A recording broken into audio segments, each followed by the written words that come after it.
We're going to go right into our comments. We are here today to announce charges in the murder of 8-year-old Melissa Ortega, who was gunned down in the middle of the afternoon holding her mother's hand. Our city has been shaken, and no one can make sense of this tragedy. This morning, I spoke with Melissa's mother in her home, not only to check in on her during this especially tough time, but to also let her know that we found the offenders responsible for taking Melissa's life, and they have been charged.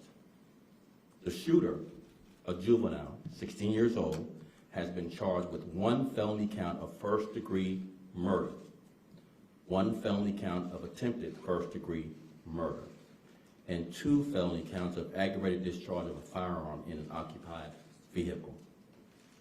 The driver, Javier Guzman, 27, was also arrested and charged. He is facing 1 felony count of first-degree murder and 1 felony count of attempted first-degree murder. In addition, Javier is also charged with 1 felony count of aggravated UUW. I'm going to recount the sequence of events, and I'll try to pause because it's quite a complex case. On Saturday, January 22nd, officers responded to a ShotSpotter alert call at 2:56 p.m. Our investigation determined that 3 purported gang members were standing on the corner of 26th and Kaminsky.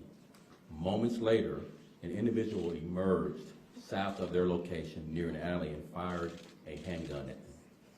That's when Melissa and her mother were crossing the street and shot in the head. Melissa shot in the head. A 29-year-old male, the intended target of the gunman, was also struck in the back as he attempted to run from the gunfire. Detectives subsequently identified and tracked the vehicle used in the shooting using pod video cameras and private surveillance video, as well as license plate reader technology. The investigation further revealed this vehicle, the same vehicle, pulled into a nearby alley before the shooting. So we tracked video pre and post shooting, and we saw that this same car pulled into the alley before the shooting. Video shows a passenger exited the vehicle, fired shots at the victims that we mentioned on 26th and Comiskey, got back in the vehicle and fled the scene. During the shooting, another vehicle parked near the scene was hit several times by this gunfire. A man and his 9-year-old daughter, who were inside this vehicle, narrowly escaped harm. We recovered the offender's vehicle on Monday, this past Monday, January 24th, and identified the driver of the vehicle. We also seized the handgun that was also inside this vehicle that we recovered on Monday, and the gun matched as well as the casings and the fired bullets at the scene. Additional investigations led to identification of the shooter, who was arrested on yesterday. I can't say enough about our officers and detectives on the scene, working around the clock relentlessly to be able to bring these offenders to justice. Or the hard work of our area technology centers, our ATC rooms, and all the officers who work there. In addition, our homicide investigation specialty team worked around the clock as well. I also want to mention the district patrol officers in the 10th district who worked with all the homicide detectives and with the community to ensure we brought these people to justice. And I also want to really emphasize this point, the role of the community, the way they stepped up and came together and helped us solve this case. Many people came forward with witness testimony about what they saw, who they saw, all the vehicles involved, when it happened, where it happened, and offered up availability to our detectives. Building trust through positive community interactions is a worthwhile endeavor. Melissa was a precious little girl, and it is unacceptable that she is the latest Chicagoan to fall victim to senseless gang violence. As a city, we mourn.